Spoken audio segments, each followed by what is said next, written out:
Hello and welcome, everybody. We will be getting started shortly. Please let us know where you're from.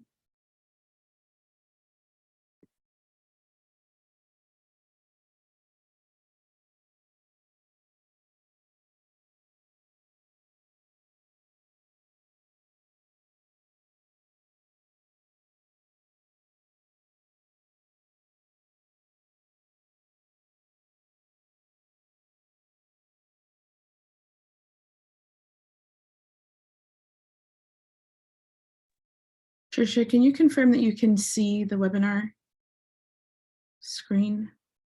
The first slide? Yes, Sally, I absolutely can. Okay, perfect.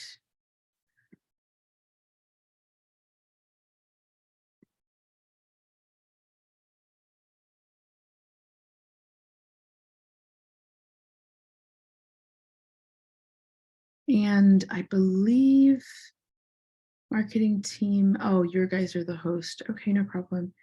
If you can allow participants to speak, that would be wonderful, just so I can say hello to them as they come in case any of them wants to speak.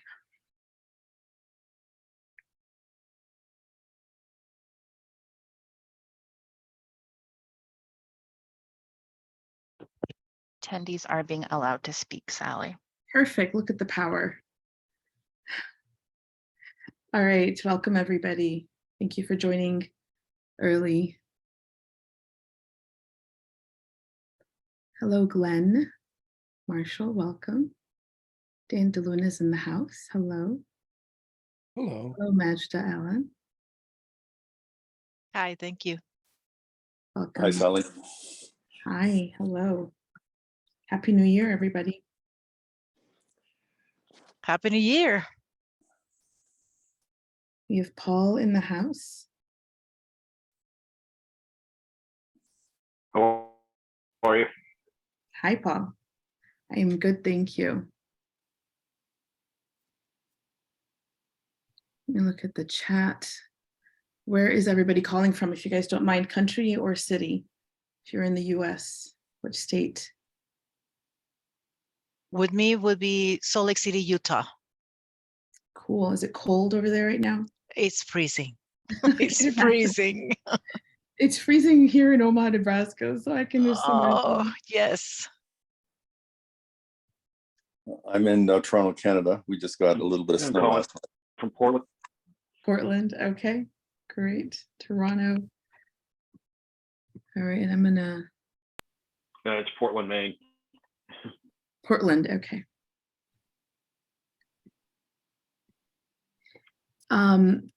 Hey, team, for the chat. I don't look like I can chat with everybody. It only says hosts and panels. Can you guys chat? Can somebody test the chat for me? Can you test, send a chat to everybody? Hello, Testing it now. I think it's disabled. Yep. Oh, that's a problem. Okay. Can you guys look at the additional options and see if we can enable the chat? Yep, I'm on it. Okay, awesome. All right, it is time. Thank you, Lauren. So let me share my screen and get us rolling with recession proofing our teams. Thank you guys. A lot of you said that this was a good topic and a timely topic. So let's get started. All right, well, welcome everybody. We are going to cover this really important topic, timely, which is about recession proofing our teams and how we can use data to drive the health of our teams, especially in the times that we're in right now. I'm Sally Elatta. I'm the founder and CEO of AgilityHealth. I'm really excited to be here with you. This is my beautiful family. On the left side, I have 3 beautiful children. And this is a little bit about my background. So my specialty, the area that I love and I'm passionate about is really, first of all, enterprise business agility, which we will watch a short video to explain what that is. But then measurement. How can we use data to accelerate our transformation, to help our teams be healthier, and to help our whole organization improve? And I am also a founder of a nonprofit organization called Sudan Next Gen. Because I have so much time available, why not start a nonprofit? But I actually am very fulfilled with that because it really does help me feel like I'm giving back to my home country, Sudan. So I want to play this quick video for you. Give me 1 second. And actually, I'm going to stop sharing and then share again, but make sure I share sound and audio this time. And let me know when you guys can see the video. 1 second. Here we go. All right, let's see it, Sally. Perfect. All right, let's watch.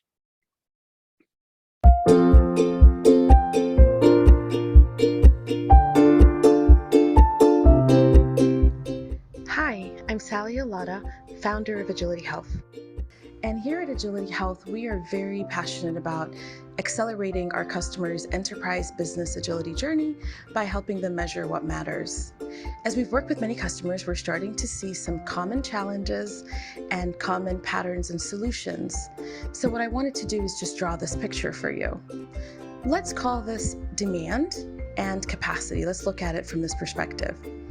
On the demand side, the first challenge you're going to hear from customers and enterprises is enterprise planning is painful. There is too much focus on work and output, so you'll see lots of initiatives, deliverables, epic stories, but not a lot of focus on outcomes. You'll also see that there's many competing business priorities that are coming in through silos, and everybody feels like their priority is number one. Another challenge is there's no discovery or validation of the ideas, and there's a lot of idea generators, multiple people with lots of great ideas.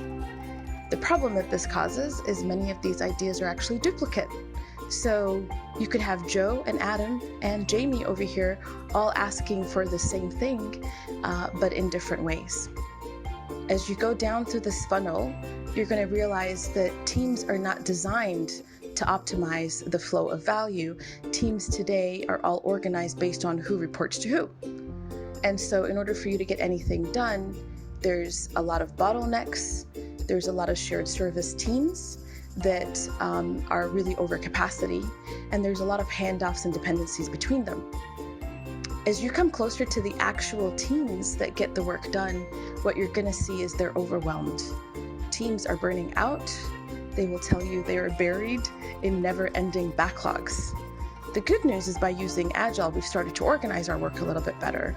So we have backlogs and we have cadences and we plan well, but it's still never ending. Teams have no time to be creative or to solve problems the right way.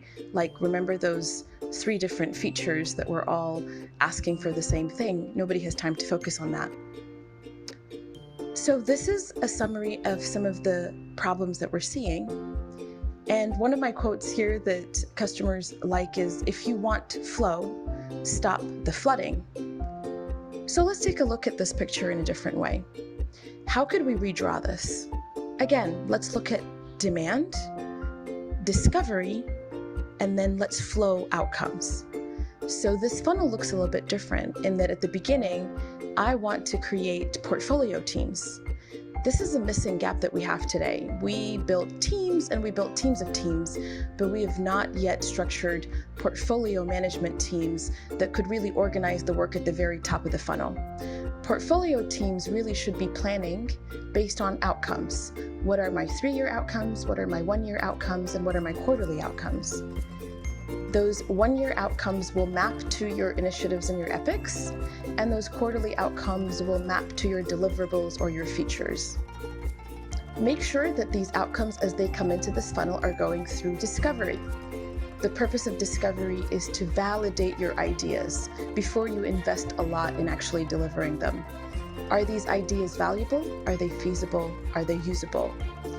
Another way to think about the value of discovery is, can we test something? We call it test it, nail it, before we scale it. Test it, nail it, scale it. Some cool techniques for doing discovery would be following the Mobius loop by doing discovery and then delivery, or even leveraging things like the 5-day sprint, or just building some fun mock-ups and showing them to customers quickly and getting very rapid feedback, so that you can begin to experiment before you actually build. Now let's come into the teams. How do I want to organize and design my teams? I want to organize my teams so they can flow outcomes. So whether they're business teams or technology teams, whether they're product or engineering teams, and regardless of their reporting structure, we want to organize teams together in a virtual way so they can enable the flow of outcomes. To support this system that is designed to flow outcomes at the very top, we need leadership agility. We need to shift from the very directive style that we have today into more of enabling autonomy and delegating decisions down. We need to also invest in developing talent, because through this journey, you're going to see there's a lot of new roles that are going to be created, and a lot of roles that are today will need to shift, including the role of leaders.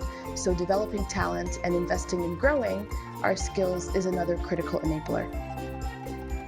And when you enable the flow of outcomes across your enterprise, you will arrive at true business agility, where you are disrupting before you are disrupted. You become a learning organization and you can thrive in a competitive market.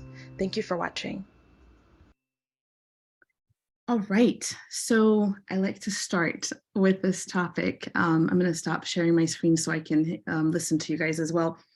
I like to start with the concept of business agility, because when we're talking about a recession, when we're talking about COVID, when we're talking about the war, anytime you have economical downturns, anytime you have high pressure, anytime you have budget cuts, you can be disrupted, right? You can really fall behind the market because there's a lot of uncertainty, there's a lot of fear, there's reprioritization going on. So I'm just curious, for those of you that are here, what resonated with you from that video? Which part of that video felt like it was hitting home for some of the problems that you guys were facing within your organization? And all of you are permitted to talk. So you can, I think you can raise your hand. I'm not sure if the hand raise is available, but otherwise feel free to speak up and let me know what resonated with you.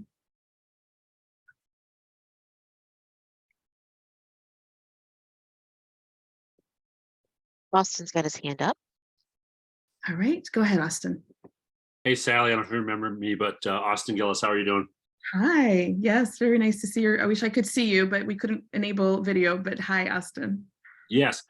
So I think what resonated with me the most was just, tying the outcomes to the work. And I talked to a lot of clients about this, where there's a lot of Agile teams that are just doing work and they don't really understand how it ties to those outcomes. So I think that's where I see a lot of teams go wrong, and that's what resonated with me. Love it. And that's going to be one of the things we're going to talk about. Is the most important thing right now during the recession is to focus on value, because you're cutting costs, you're reprioritizing. So teams really do need to be hyper-focused on value. Well, where does value come from? Value should come from the outcomes. And quite frankly, those are not defined by the teams, they're defined by the leaders. So we have lots of work to do in the industry there. Thank you. Right. Thank you. Yeah. Other thoughts, what resonated? We've got some comments in the chat, Sally. Testing before scaling from Daniel. Yes, thank you, Dan. Test it, nail it before you scale it. Yep. What else? And then also, Ruben, I believe is how you pronounce his name, the need to develop portfolio teams. Yep, kind of just to piggyback on what we were just talking about, how are you going to design outcomes if you don't have that layer, which is why I was saying in the video, we've gotten really good at teams, and then we've really, brought in that team of team layer to kind of manage the work of the teams.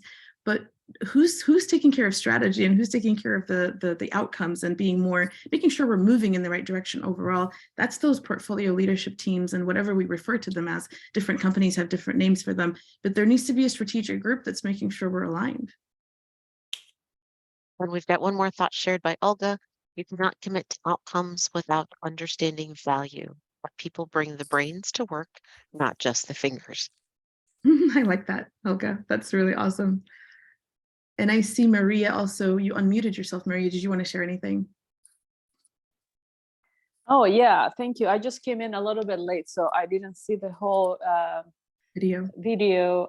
But I think anytime there's implementation taking place, I think the most important aspect is involving all stakeholders into the solution and getting the buy-in and empowering those in the different teams.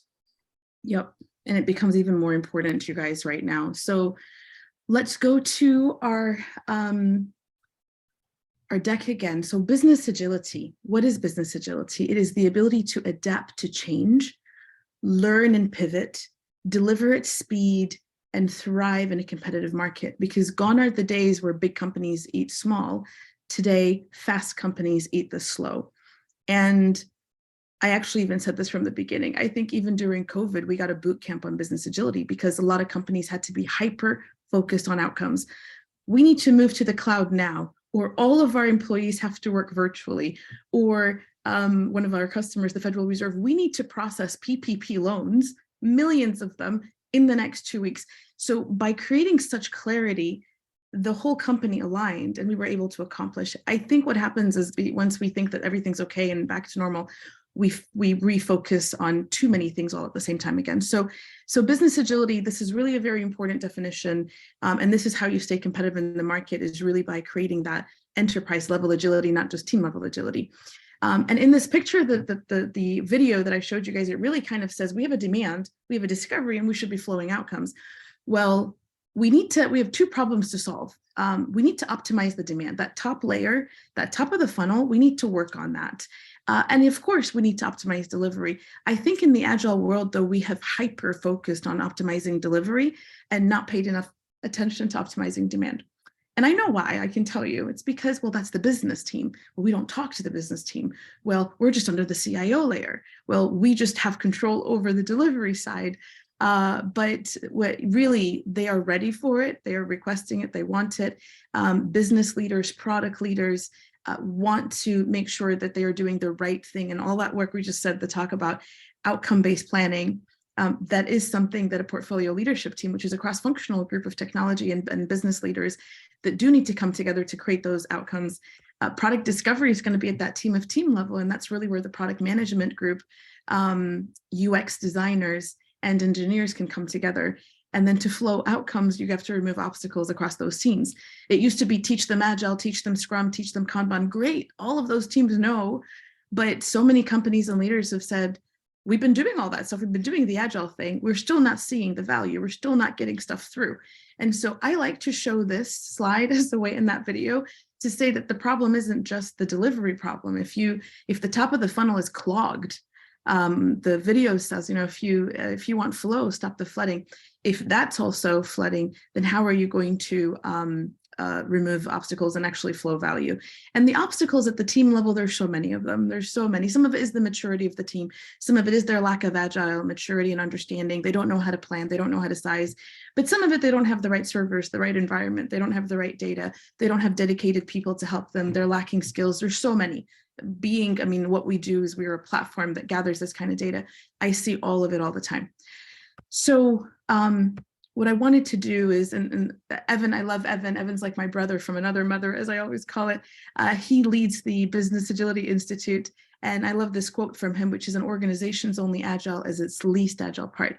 And we really use this quote to explain to leaders why you need to invest in enterprise business agility and not just agile at the team level. But for purposes of this webinar, I want to focus on teams, because during a recession and during downturn, I would say the most important part of the whole wheel, the whole engine, is your teams. If you don't have team agility, then you have big problems. So I am going to focus on teams. I'd like to engage you real quickly on Slido. Hopefully you guys all know how to use Slido. Just go to slido.com or just use the QR code. And I want you to answer for me right now, what keeps you up at night? And what are your biggest worries or fears about your teams during this recession? So be very open and honest. We're all friends here.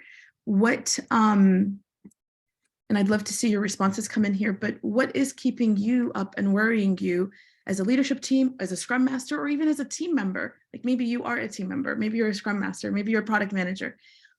What are you worried about during the recession? Let's go ahead and see some of the responses that are coming in.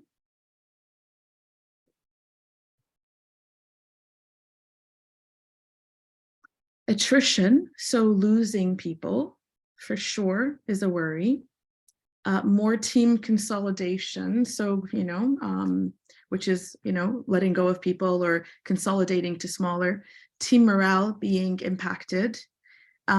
Leadership not trusting enough to stop micromanaging. So it's really interesting that during the recession, because leaders are also afraid fear is something that's common through all of us, then they start to lean in even a little bit more. The volume of work that comes in sometimes doesn't really stop, even though it needs to. Being overwhelmed with planning, this is really good. Okay, you guys, a lot of it's coming in now. Workforce reduction, we already got to keep doing what we did before and not changing. Companies reactively cutting without considering value, that's a really good one. Being overwhelmed because of staffing, that's happening in so many companies right now already. And don't forget, you guys, this recession is coming on the heels of, oh, we had a big global war, and it's impacted our supply chain and our business. And oh, before that, we had COVID for several years. So this is not just any regular recession. It's kind of becoming like a domino effect in that people are already tired. People have already had layoffs and cuts, and everybody was ready for growth. And then, yet another, oh, we got to tighten the budgets. Lack of support from upper management, more work needed for smaller teams, keep doing what we're doing before. This is great. Process improvement is put back on the burner as an extra activity. Leaders falling back to old success metrics during stressful times, burning out during constraints, negative news, war, exactly. Yep, so as you can see, there's a lot. And so I want to introduce, and I don't have to introduce, I know you guys are familiar, resiliency. I think that it's just the new normal now, that we have to learn how to be resilient. And resiliency is the idea of being able to withstand and recover from external shock or impact. So every time you get hit, you can kind of dust yourself and get back up again, and not just think, oh, everything's okay now, let's go back to old ways of working. You almost have to learn, how do we build in resiliency? How do we build in measures for that? How can we react, respond, and pivot quickly so that we can enable that agility at the team level, at the team of team level. And so, the elements of resiliency that I really like that they were mentioning here is the flexibility into planning. And I can't emphasize that, the planning and replanning, and we as a team being okay with that, being okay knowing that the plans are going to change. And maybe before we would plan the next PI and never touch it again, or plan the next quarter. But now with things changing, there might be some more dynamic planning that needs to happen. The shock is if 10 customers all say they're not going to renew, or all of a sudden your supply chain and where you used to get products from is completely disrupted, or all of a sudden you have a silent quitting or actual quitting. Like, you need to be ready, right? We need to be ready for what those things, or if you're at the team level, all of a sudden 3 people on your team quitting, that really impacting your performance. Another big thing that's happening right now is reorgs, right? So it is a shock when it's too many, when there's so many reorgs happening. It's a shock to the system of delivery. So all of that makes us want to really know how to adapt to change, and make adapting to change part of the DNA, and something that we always figure out, well, how are we going to respond to this? Being very clear on the goals and the targets. And as I mentioned, working with some of the customers that are very outcome oriented, that becomes even more important right now. It's more important to have clarity. And then anticipating some of the risks that could be happen, and protecting some of those weak spots. So the top risks that I wanted to share with you is performance. You definitely could have an impact in performance. It doesn't mean that it's going to happen, but this is one of the risks of the recession, is performance and productivity going down. Another one, and I think it's more management related, is like what you guys said, managers completely focusing on more get work done, but not outcomes. Because everybody, when they fall into fear, they, as you guys said, they revert back to old styles and old metrics and just getting work done. And so we could start to see, we're still not achieving outcomes. Morale, as many of you guys mentioned, disengagement, low morale, silent quitting, or actually leaving, that all can be an impact. But then projects could fail. Initiatives that were very important and critical to your success as an organization could fail to deliver, could fall behind, could just blow up. So those are all risks for what could happen to teams, during a recession. Doesn't mean that it's going to happen. There's a lot of companies that have learned how to be resilient, but I think the purpose of this webinar is to just remind you guys of what you can do to stay on track. So I'm going to share with you 3 strategies. We'll walk through them quickly and hopefully have some time for some Q&A. Please, there is a Q&A section here in the webinar. So if you do have questions as I'm going through this, add them to the Q&A, and Tricia is going to be reading them later. The first thing we're going to talk about is data. How can we leverage data to identify and remove obstacles that are impeding the flow and the performance of teams? So that's obviously our bread and butter. It's our passion. So we're going to dig a little bit deeper into that one. Then we're going to go into value. So how can we create value and clearly define outcomes and align all of the work that the teams are doing to those outcomes so that they know why they're doing what they're doing. But then we also need to add product discovery, which is discover before we deliver. So only doing outcome-based planning and aligning the work to the outcomes isn't going to save you. You still need to discover before you deliver, because we I would also say in an agile world have gotten so used to just building backlogs, and prioritization is always ranking it, but not validation. So design thinking and validating and working one PI or one quarter ahead of your teams to make sure that you're doing proper product discovery is something we'll talk about quickly. And then we're going to talk about engage, communicate, and develop people. So this is the human side of it. So first one, leveraging data. In AgilityHealth, there are 3 metrics that we believe that you should be gathering across all of your teams. Maturity, which is practices and behaviors. Those are the qualitative. Are we doing the right things? Are we thinking? Are we behaving? Are we practicing the right practices? So this is all practices and behaviors. And obviously you guys know we have the big radars, which I'll share a couple of them with you today. But these are the ones, this is how we check in on the team at any level. When I say team, it could be any level of team to see how they're doing. So that's a very important element from a data perspective, is the health, the maturity, the qualitative, and also the words that they're saying. Like, what's the voice of the team telling you? So that's a big part of, by the way, of these radar assessments, is not the just the quantitative data that comes out of it, the dots. It's what did they say? This is the most, and make sure it's anonymous. Make sure that people can say what they need to say in an anonymous way as part of this, so that they can really tell you how they're feeling. Performance is really the output metric. So this is usually, what we integrate, but this is really what you find in Jira and in Azure DevOps, but those are the performance metrics. Throughput, how fast are we delivering? Do we have the right quality? Is there the right time to market? What's my frequency of release? All of our, DevOps metrics are all here. And then, of course, the most important is the outcome and the OKR metric. So how do we ensure that we really are delivering the right outcomes in this process? Team culture radar. This is one of my favorite new radars. So I'm going to go and go big screen so you guys can see it. Okay, let me go to the blank radar. Okay, can you confirm that can you guys see me, by the way?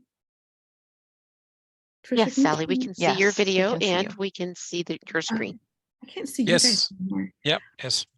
Okay, awesome. So I'm going to introduce you to this team culture radar because we wanted to build something that can apply to all teams, whether they're doing Agile or not doing Agile, business teams, leadership team, it doesn't matter, but any team, operational team.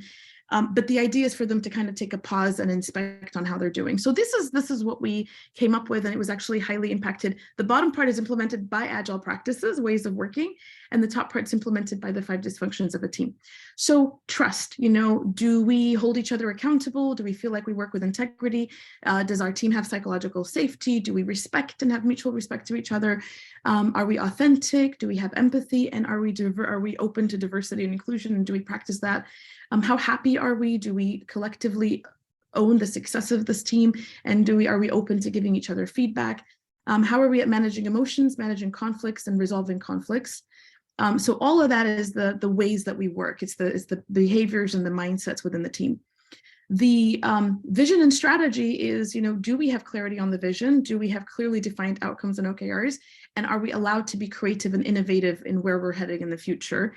From a planning perspective, do we have the short term and the long term? So we don't talk about sprint planning and release planning. We're just saying, do we know what we're doing in the next few weeks?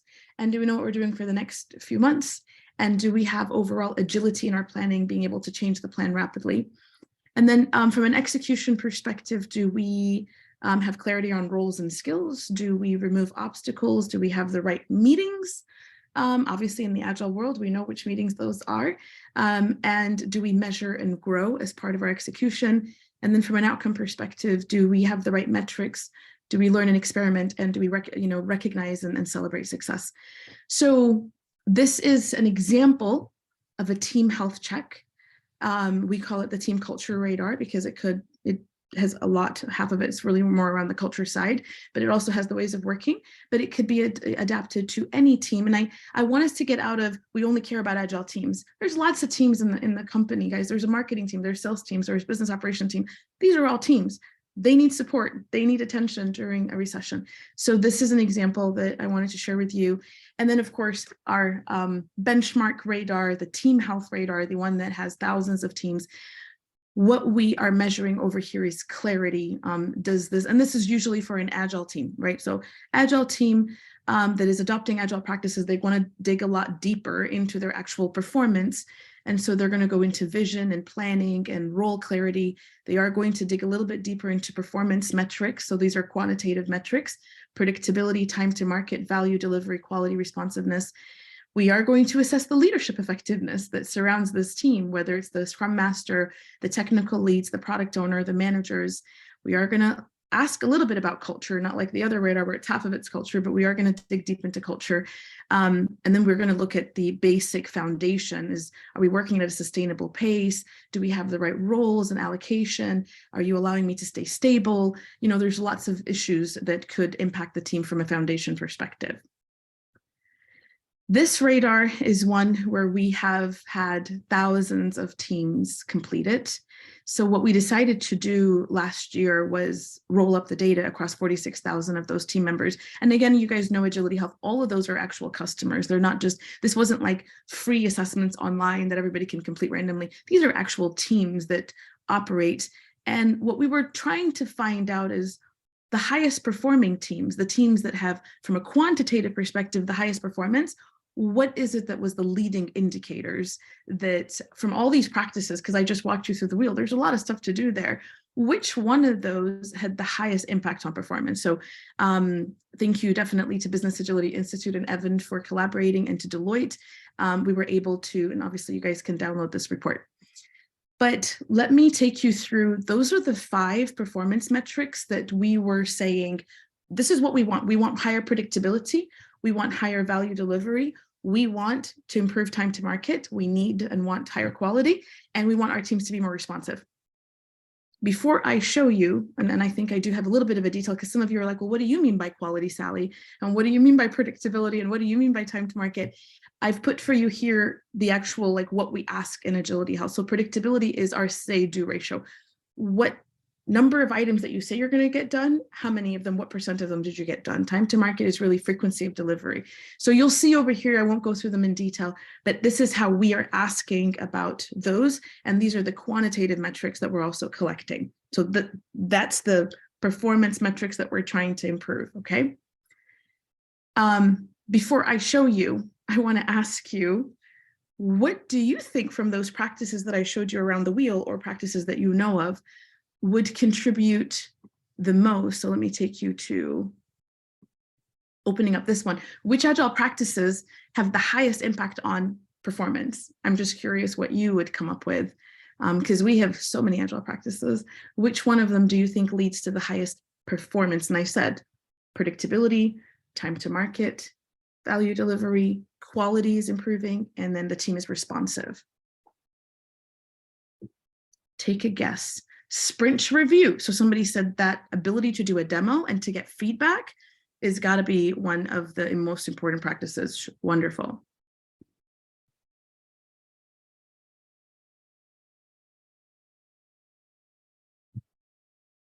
Don't be shy, you guys. Go to slido.com. There's the number. Retrospectives. Retrospectives. So glad you said that. The customer centricity mindset. So really focusing on the customer, 100%, love it. Planning and sizing. Thank you for whoever said that. Believe it or not, that is one of the top predictors. So our ability to plan appropriately and size appropriately. And predictability is one of those metrics that we're trying to improve. Shift left, I like that. So move quality left as opposed to all the way to the end. Alignment, shared value-based outcomes, building backlogs, not just task lists. That's a very good one as well. So you guys, stability, thank you. That's one of my passion areas, dear God, if we could ever get stability for those teams. So I wanted to share with you the actual results. And this is not based on opinion, this is based on the data. So what we did is we looked at the top 20% performing teams, again, but quantitatively, and the lowest 20% performing teams. And we said, what's the difference? You know, and so we found that short iterations, planning and delivering in short increments. So planning and delivering in 2-week sprints, even 1-week sprints, just very short increments, leads to higher performance from those metrics. Believe it or not, generalizing specialists. So having people on the team that are skilled at other things. So instead of, well, I just do this and I just do that and I do this and I only touch the database and I don't do, having teams that are willing to cross-train and do things related to their role was a predictor. Planning and estimating, so somebody brought that up, breaking the work down into smaller chunks using relative sizing and planning it into short increments based on your capacity. So doing capacity-based planning was a predictor. And then I was absolutely elated to see those last two, because those don't fit in the normal Scrum guide and the Agile guide, but we all know these things are important. Empowering teams to solve the problems, challenging existing solutions, and making it safe to experiment and learn was number 4. And then self-organizations, which is really enabling teams to telling them what the problem is, giving them the guardrails, and then allowing them to go find the solutions. So teams that were really mature, you know, very, very mature on these were 37% higher performing. And again, 37% higher from an actual performance than the teams that did not have high maturity in these areas. The other thing that we did is in the report is each one of the 5 metrics has its own predictors. So this was what I just showed you was on like the consolidation across all of them. But if you really want to improve value delivery, I wanted you to see from the report, and this is the question that we ask is, you know, from the outcomes that you said that you're going to accomplish and from the targeted deliverables. And again, this is a little bit about value, but I would say it's also about throughput. Throughput, which is how much are you able to get done for me, because that is considered value, in addition to outcomes. These were the drivers. So planning and estimating was the highest. If you want me to deliver more things from a throughput perspective, we really have to get better at planning and estimating and then delivering in short increments. Again, that T-shaped was here, but vision and purpose. If we don't have clarity on where we're headed, if we don't know what the outcome is, if I don't have an engaged product owner or portfolio leader that's telling me this is really what I'm trying to accomplish, and kind of almost over communicating the vision, because especially in times of this, I promise you, we all get into a meeting and we think we're all aligned. And then you just got to go away for like a month or so. You come back and you realize we're not all aligned.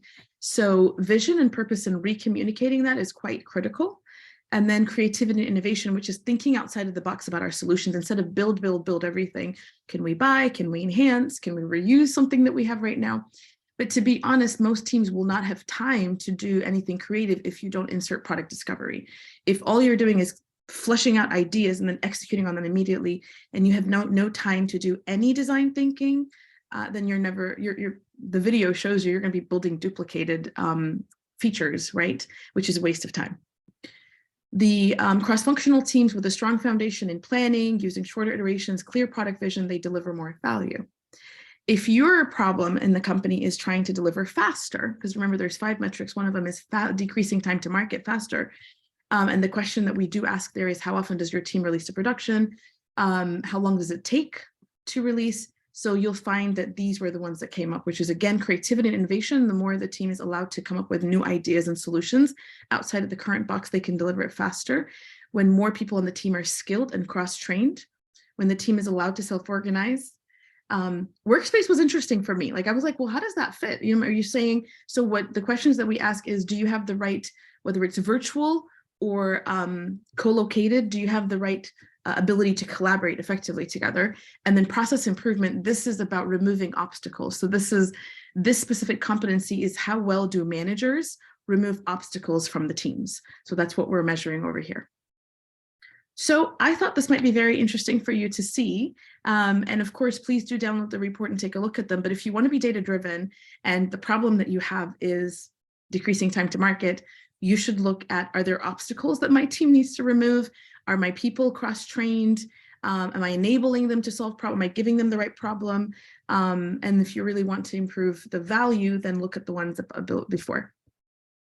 teams that are self-organizing with a culture of creativity, innovation, T-shaped, actually have faster time to market. Another one that wasn't part of that, but definitely came up was just obviously automation and engineering and excellence. So teams that they had really good technical excellence and CI/CD and all that obviously are going to deliver faster.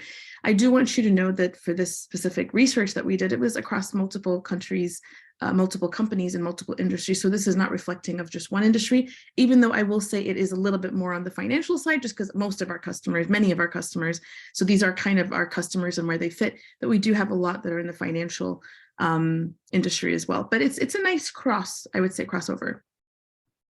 So how do you get started with improving your team health? I would say start by assessing and getting a baseline.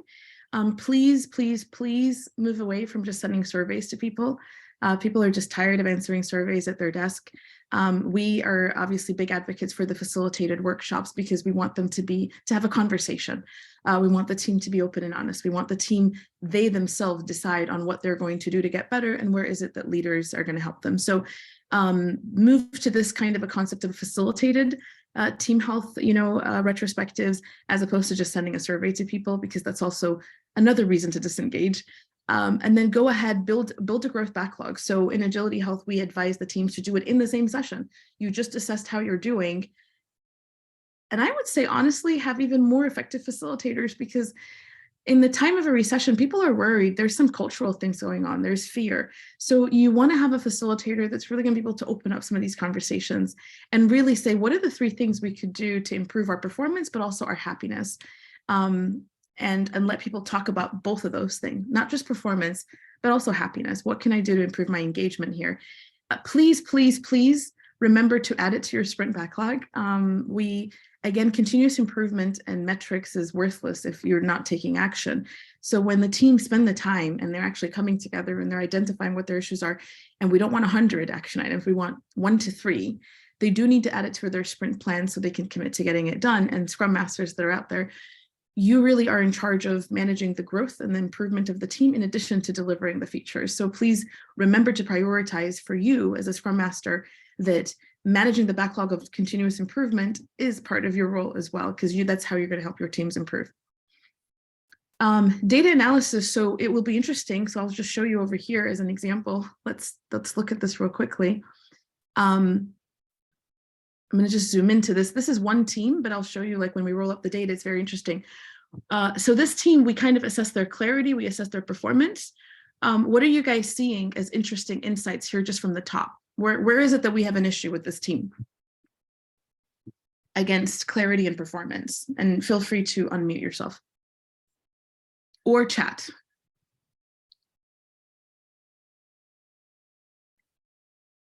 And Trisha, you'll have to read me the chat for whatever reason. Oh, I think I can see it now. Planning. So Ricardo's saying planning is a problem. Yep, look at that. It's kind of really dipping over here. And again, lots of planning, dip in planning. Yep. So keep that in the back of your mind. Time to market is also coming up. Which one? Time to market is also coming up, Sally. Time to market is a concern for this team. They are not getting things out the door quickly. Response to change. Response to change, responsiveness is also, they're slow to deliver, and honestly, I would say all of their performance metrics is a little bit challenging, other than value, which would be interesting to just dig a little bit deeper there. So let me take you a little bit lower. What do you see as problem across leadership? So look at those roles. So we have the Scrum Master, we have the tech leads, we have the product owner, and we have the managers. Which of these roles do you think could be directly or indirectly contributing to the lack of clarity and lack of planning? Product owner. Product owner.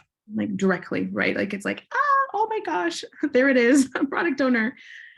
So it begins to help you understand that we're not trying to overwhelm with data. We're trying to say, hey, we have, and by the way, there's a correlation. So one of the things we found is that, like what you said, what you guys showed us, is clarity has a direct correlation to leadership, specifically product owner role, but also Scrum Master in planning. And performance has a direct relationship with foundation and with culture, but more so foundation from a performance perspective. So this is interesting, right? Because now you're like, okay, well, I can see that we have a problem here across our team. What's the 1 or 2 things we're going to do to make him better? But I want to see across multiple teams. I want to see 7 teams together. So I'm just curious now, do you guys, I'm just going to zoom in here to the bottom. Do you see any patterns in the bottom here? A pattern is something where like several teams are all struggling with the same thing at the same time, or are there no patterns? Again, each line here is a team. What clusters in the culture? There's lots of clusters in culture. So culture is kind of clustering. There's definitely, if I only had one Agile coach available, you guys know which team you should submit that, send them to, right? There's one team that needs embedded coaching. Leadership, yeah. Yeah, and look at leadership, you guys. Do you guys see the product owner role? Do you see the dip? Yeah, so even this green team, do you guys see how the green team is generally kind of a mature team, but even they dip in the product owner? So this is a pattern now, right? This is a systematic issue for everybody, exactly like Daniel said. So this is a systematic issue. So that's what I mean by roll up the data, right? Roll up the data, analyze it. Where is it that you have systematic issues? We call them patterns of areas that if you can address it, you can get a biggest bang for the buck because you can find out that several teams are having those problems, right? And then do a leadership readout. We do have some customers that just only do this at the team level. We believe strongly that leaders are part of the solution. So rolling up this data, telling a story and saying, hey, leaders and managers, here's where you need to take action, because most of the impediments at the team level, some of them are organizational, some of them are enterprise impediments. Some of it is how you plan and how you fund your project. Some of it is the lack of talent development. There's a lot of different issues. Now, I know during the recession, they can't all be solved. I'm hearing somebody in the background. If you guys don't mind muting, there's somebody with their mic on. But with the leadership readout, we could at least now develop a strategy that's a cross-team strategy, right? Not just a per-team strategy, and then rinse and repeat. So these are the 4 steps that we recommend that you do on a quarterly basis. I totally hear you guys. Some people say we only want to do this every 6 months. Obviously, we are in the business of continuous improvement, and we don't think 6 months is continuous. We think that every quarter, every PI, every inspect and adapt meeting that you have, you should be doing this and analyzing and doing, using data to drive your improvement. Here's an example of a growth plan. So again, I just took a screenshot from AgilityHealth, but the conversation, the data is great, but what's the action plan? And so I took a screenshot of what, some teams have put in and said, here's what we want to do to get better. Here's where we need help.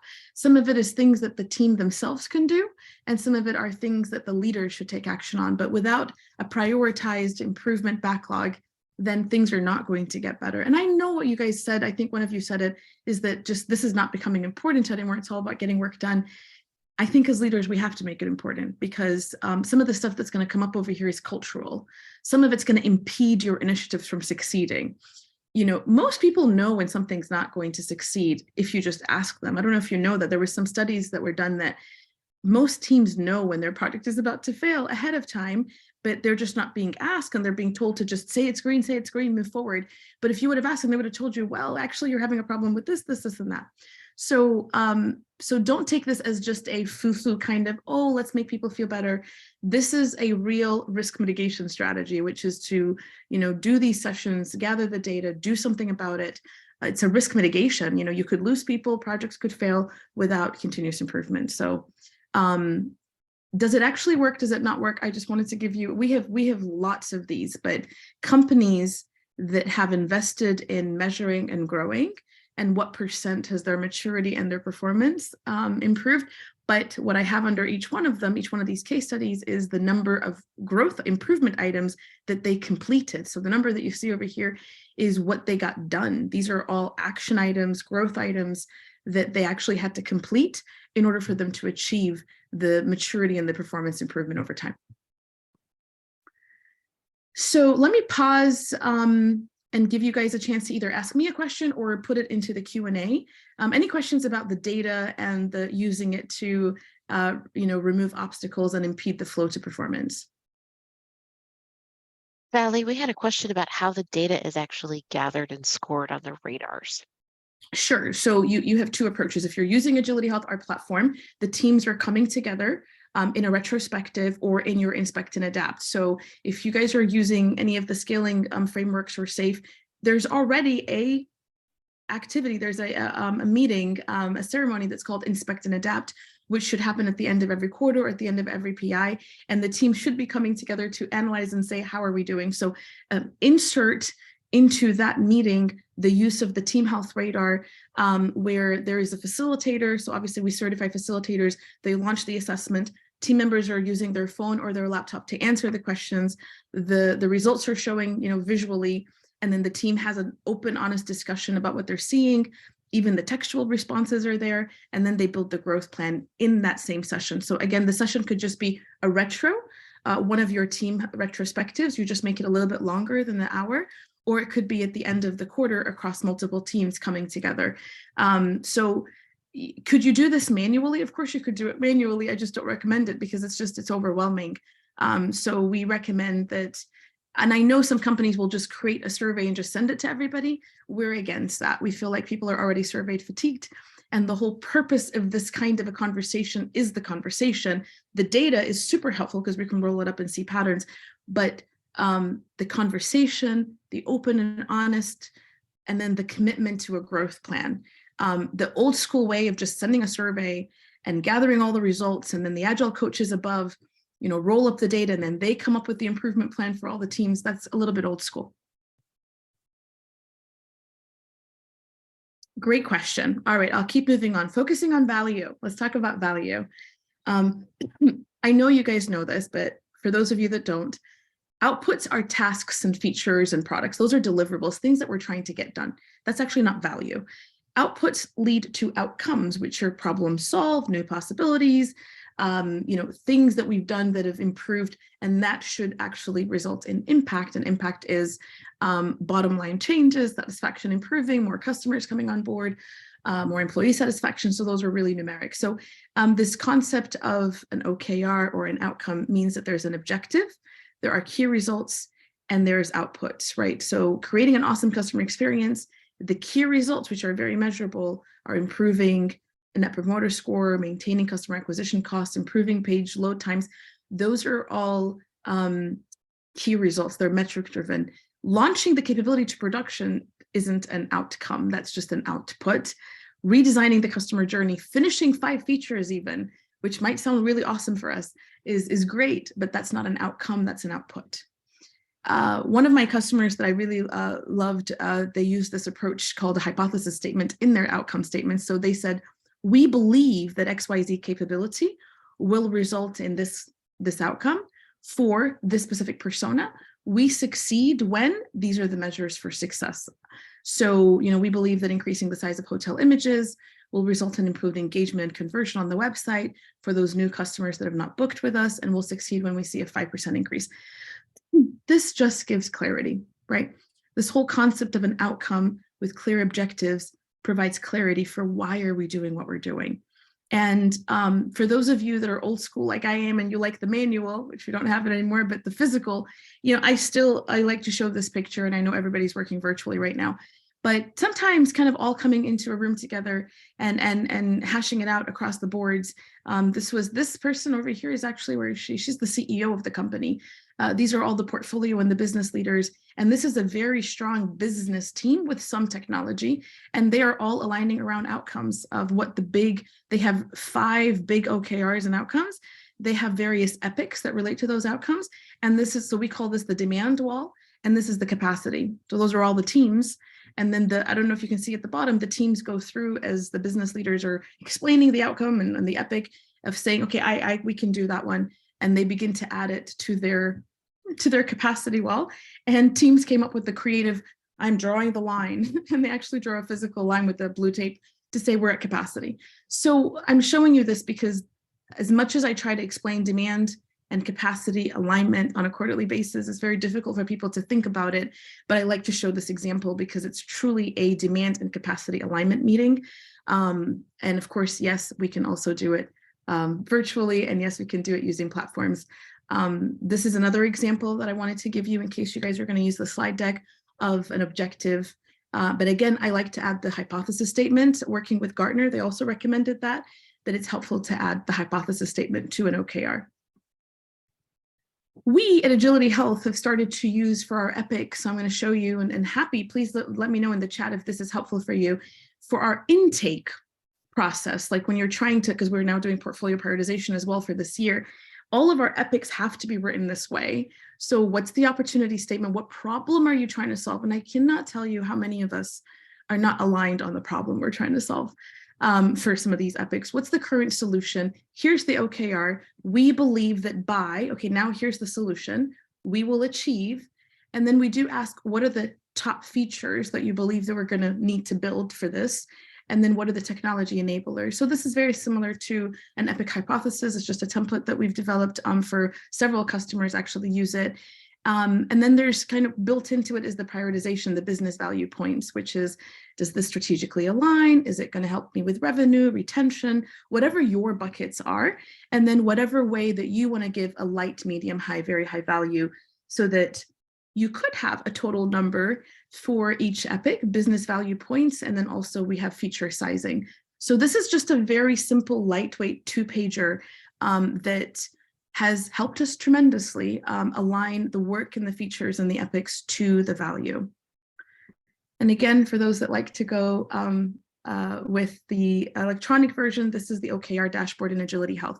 So for those of you familiar, the Insights dashboard is more about the teams, their maturity and their performance and their health checks and how they're doing there, the radars. And the OKR dashboard is what are the outcomes we're trying to accomplish and how do they align to the work. So outcome-based planning is not going to save you without product discovery. I think we talked about that.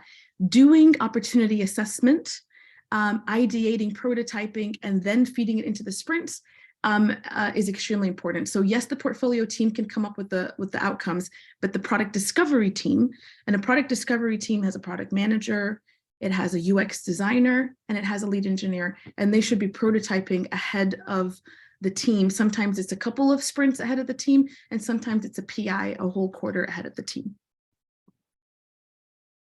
Let's go into our last portion, and then we'll see if we have time for additional questions. Engage, communicate, and develop your people. You know, leading in times of crisis is actually very difficult because we as leaders are also feeling afraid, right? We're also kind of going through the feeling of anxiety and is this really going to work and are we going to fail? And it's so easy to just like overly lean in. So I think I always say it starts with us first as leaders to do a mental and a health check-in of how are we feeling. But persistence and resilience only coming from giving a chance to work in difficult problems. So always know that you're going to actually be stronger because of this. And what employees need from the leaders during these times is trust, open, honest communication, empathy and compassion for what they're going through, stability as much as possible, knowing completely when sometimes financially you can't, but what can you do to guarantee some level of stability, and then hope, guidance, inspiration. And I know as leaders, sometimes it's hard to give hope when you are also, you know, you have anxiety about the future, but that is the job of leaders, is to provide that guidance and create that rally effect, right? What is the move forward? What's the most important thing now that we need to focus on? Not 10 priorities, but now what's important to focus on. So be as real as you can about what's going on, be humble, admit mistakes, and you know, take a step back when you need to. And the final recommendations that I have here for you guys is just engage, reach out to people, find out how they're doing, communicate, be open, and help them understand why changes are happening. Invest in developing them. So a lot of people will say this is the best time to develop skills, because when you develop skills, when you invest in training or pairing, even if you can't spend money on it, there's a lot of e-learning, there's self-learning, there's pairing and training each other. People will feel valued if you're investing in developing them. People do like to be challenged, and this is a good time to learn. And then I did add relentless prioritization, because every couple of weeks, every month, you might need to relook at the backlog one more time again to see if what you have there is really the most important thing to get done. So I hope that I'm going to pause here for some Q&A. I hope that these 3 strategies are going to help you in an actionable way. Trisha, do we have any more questions before we end our webinar? And I did summarize for you here, like where can AgilityHealth help you on the team agility, team of team agility, org agility, and obviously the email that you can get in touch with us with. We do have a fairly deep question, Sally. Yes. What are some ways or metrics to share to get leadership to buy into doing this evaluation? And I believe it's in reference to doing an evaluation of your team. Sometimes they seem happy to do things as they always have, and there isn't that tipping point to get everyone on the same motivation for change page. Yeah, that's a very good question. It's going to be twofold. Either if you feel that there are some strategic initiatives right now that are at risk or that are not performing as well, or the current metrics is going to be like, well, that's not really what we want, then I would say start with exposing existing metrics that give them an aha that things are not going as well. And believe me, we don't all have the right current metrics. So try to gather whether it's predictability, performance, quality, escape defects, customer satisfaction, maybe the team's velocity, and based on it, how long it will take to get the work done. So sometimes it's looking at the current state. Another approach to take is to show them what other organizations have done and the results that they've achieved. So some people like competition.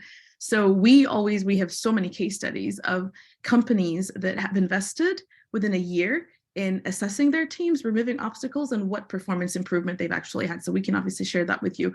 But there's sometimes some leaders that are only motivated by seeing what my peers are doing in the industry. So that would be my answer, is either see what motivates your leader. Is it something that we're doing right now isn't working well, and I have metrics to show you that?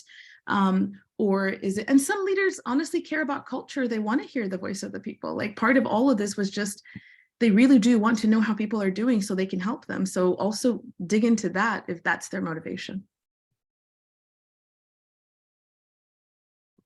That's all of our questions, Sally. Thank you so much. Great. If anybody has a question, raise your hand. I will let you open up your mic. Otherwise, I hope that you had an amazing experience here. I hope you learned a lot, and we will see you in the upcoming webinar. Waleed, go ahead. Hi, Sally. This is Waleed from Sudan. Just want to say hi. Nice to meet you. How are you? Thank you for joining. Thank you. Thank you. I hope things in Sudan are going well. We can talk later. Yes, I know. I feel you. Austin, yes. You're still here. What did you think, Austin, of this webinar? Was it fruitful, valuable for you? Yeah, I just put it in the chat. It was awesome. I appreciate it. And, I'm actually getting ready to join a new organization that is relatively immature and I think could use a lot of this. So absolutely. We'll just touch base with us, Austin, for sure. Yep. Okay. I don't see any hands raised. So thank you, everybody. We'll see you in our next webinar. Have a great weekend and day. Bye. Thank you, Sally.